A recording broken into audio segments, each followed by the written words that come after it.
Convert చేస్తూ ఉంటే ఎప్పుడు వచ్చినాయి ముందు వాళ్ళకి చెప్పాల్సింది ఏంటి, మనం అడగాల్సిన క్వశ్చన్ ఏమిటంటే, ఈ క్రైస్తవం అలాగే మహమ్మదీయ మతం, ఈ మతాలన్నీ ఎన్ని సంవత్సరాల క్రింద వచ్చాయి అని అడగండి వాళ్ళని క్వశ్చన్.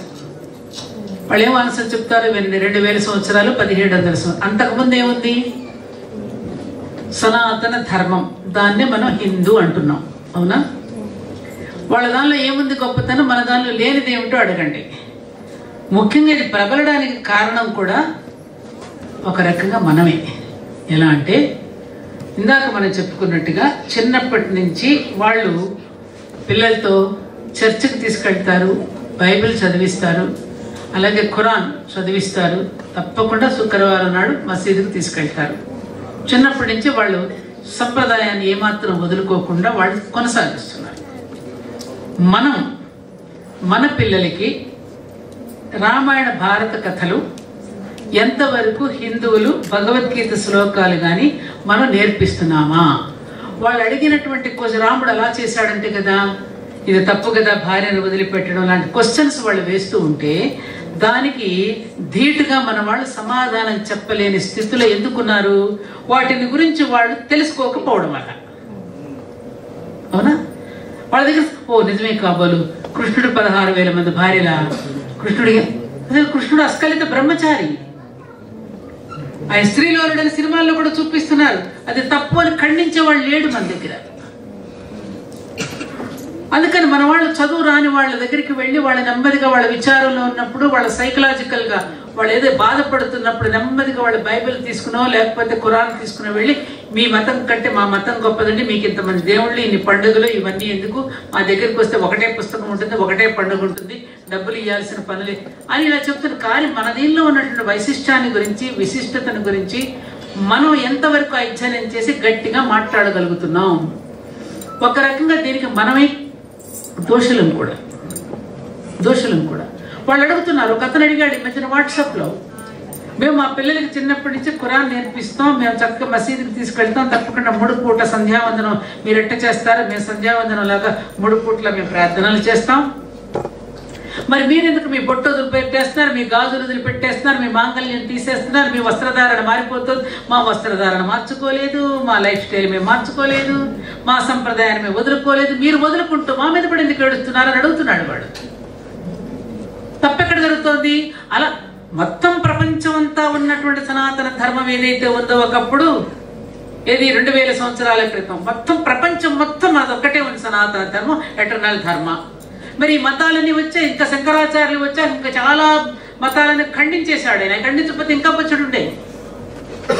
అలాగే మనం కూడా ఖండించకపోవడం వల్ల, చెప్పకపోవడం. ఈ మధ్యన భీష్ముడు మన మహాభారతం చూస్తూ ఉంటే కర్ణుడు ఏడుస్తూ ఉంటే ఒక మాట అన్నాడు, వేదకాలంలో కుల ప్రసక్తి లేదు, ఇప్పుడు వస్తే మేము మాట్లాడుతూ ఉంటే సూతపుత్ర నేను అవమానపరుస్తుంటే మాలాంటి మేధావులం ఖండించకపోవటం వల్ల అనూచానంగా ప్రబలుతూ వచ్చింది అని చెప్పాడు. మరి ఖండించలేదు ఆనాడు భీష్ముడు, ఖండించకపోవడం తప్పేగా.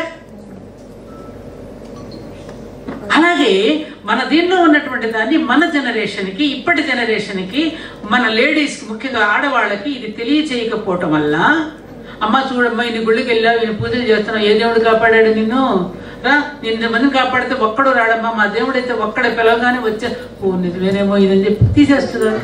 రోజు ఇదే తంతు, ప్రతిరోజు 1000 కొద్ది మంది మారిపోతున్నారు. కారణం మన వీక్నెస్ని పసిగట్టారు వాళ్ళు, మన పల్స్ను పసిగట్టారు. ఇందాక మనం చెప్పుకున్నట్టుగా భారతీయుల వీక్నెస్ ఏదో అది పట్టుకుని నేను వాళ్ళని మార్చానని చెప్పాను. అట్లా మన వీక్నెస్ ఎక్కడుందో అక్కడ పట్టుకుని, ముఖ్యంగా ఆడవాళ్ళ దగ్గరికి వెళ్ళిపోయి ఇవన్నీ వద్దమ్మా చెప్పి వాళ్ళంతా గాజులు దించేసి, బొట్టులు దించేసి, ఆ పుస్తకం వాళ్ళ చేతిలో పెట్టేసి వాళ్ళ చెరువులో ముంచేసి వెళ్ళిపోతున్నారు. బికాజ్ ఆఫ్ మనం వాళ్ళని తిట్టుకోవడం అనవసరం. మార్చే వాళ్ళది తప్పు కాదండి, మారుతున్న మనది తప్పు. ఆ రకమైనటువంటి గాఢత్వం, ఆ రకమైనటువంటి నిబ్బరం అది మనకు లేకపోవటం వల్ల జరుగుతుంది. ఒకరోజు నేను ఇట్లాగే వెళ్తే 500 మంది క్రైస్తవ కుటుంబాలు వచ్చాయి నల్లగొండలో. నేను భోజనం చేసి చేతులు కడుక్కుంటే అతను వచ్చాడు కార్తీక మాసంలో.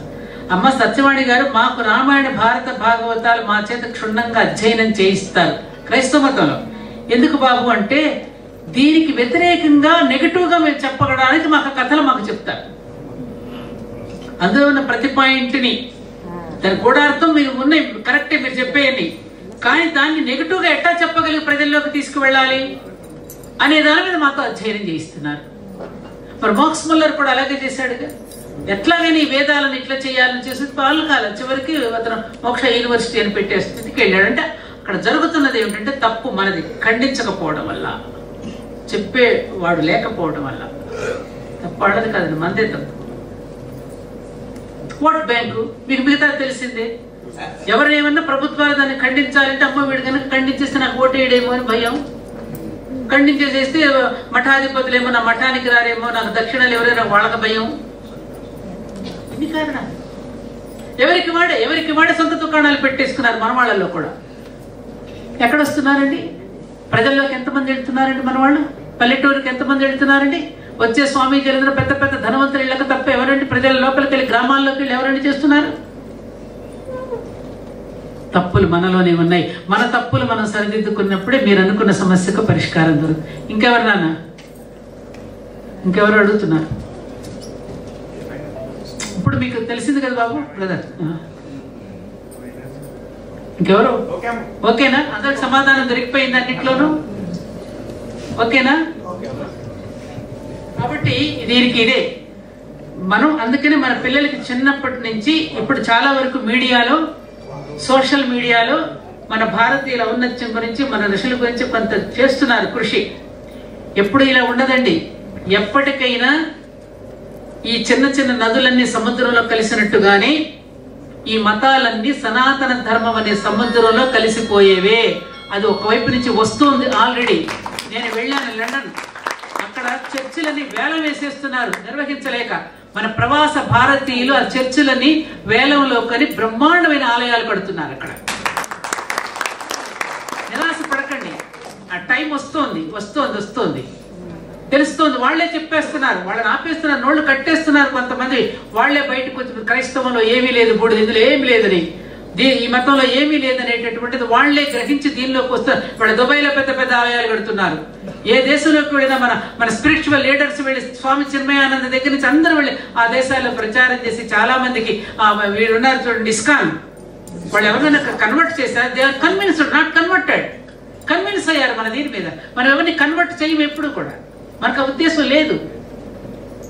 మనకంటూ ఒక పేరు పెట్టుకోలేదు. ఆ పేరు పెట్టుకోదలిస్తే దాని హిందూ ధర్మం అంటారు. అసలు మన ఎటర్నల్ ధర్మ, సనాతన ధర్మం మంది.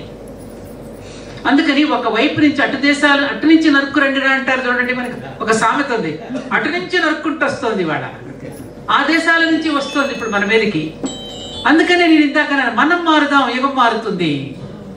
ఇప్పటి నుంచే చెప్పండి పిల్లలకి, ఆ కథలు చెప్పండి. అమ్మా పిల్లలు, జీవితం వేరు, జీవనం వేరు. జీవితం వేరు, జీవనం వేరు. మీకు జీవితంలో కష్టాలు వస్తే మీ టెక్స్ట్ బుక్కుల్లో సమస్యలకు పరిష్కారాలు దొరకవు. రామాయణ, భారత, భాగవత ఇతిహాసాలు, ఉపనిషత్తుల్లోనే మీకు పరిష్కారం దొరుకుతుంది. భారతీయ దాంపత్య జీవితానికి, పాశ్చాత్య దాంపత్య జీవితానికి తేడా ఏమిటంటే ఆ దేశాలలో దాంపత్య ధర్మం అనేది 2 శరీరాల కలయిక, భారతీయులది 2 జీవితాల కలయిక. 2 జీవితాల కలయిక. అంత హస్తమసకాంతరం తేడా ఉంది. ఈ విషయాలు చెప్పండి పిల్లలకి. అన్ని అక్కర్లా, 2 పాయింట్స్ భగవద్గీతలో ఒక్క శ్లోకం చెప్పండి, ఆ శ్లోకార్థం ఒకటి చెప్పండి. అదే పట్టుకుని మిగతా శ్లోకాలని వాడికే నేర్చుకోవాలనిపిస్తుంది. అందుకని పెద్దలైనటువంటి మనం బ్రదర్, మనం మారి మన పిల్లల్ని ఆ దిశగా ఎప్పుడైతే మనం నడిపిస్తామో వాళ్ళే లీడ్ చేసేస్తారు. కాబట్టి మంచి రోజులు వస్తున్నాయి. ఆ మంచి రోజుల కోసం ఎదురు చూద్దాం. ఈ కాలానుగుణంగా వచ్చే మార్పులు అనేవి సహజం. పైగా ఇది కలియుగం. ఈ కలియుగంలో ధర్మానికంటే కూడా అధర్మానికి పెద్ద పీట వేస్తారు. కలిపురుషుడు అంతే అధర్మ లక్షణాలు కదా. అందుకని ధర్మంగా ఉన్న వాళ్ళని పక్కన పెడతాడు.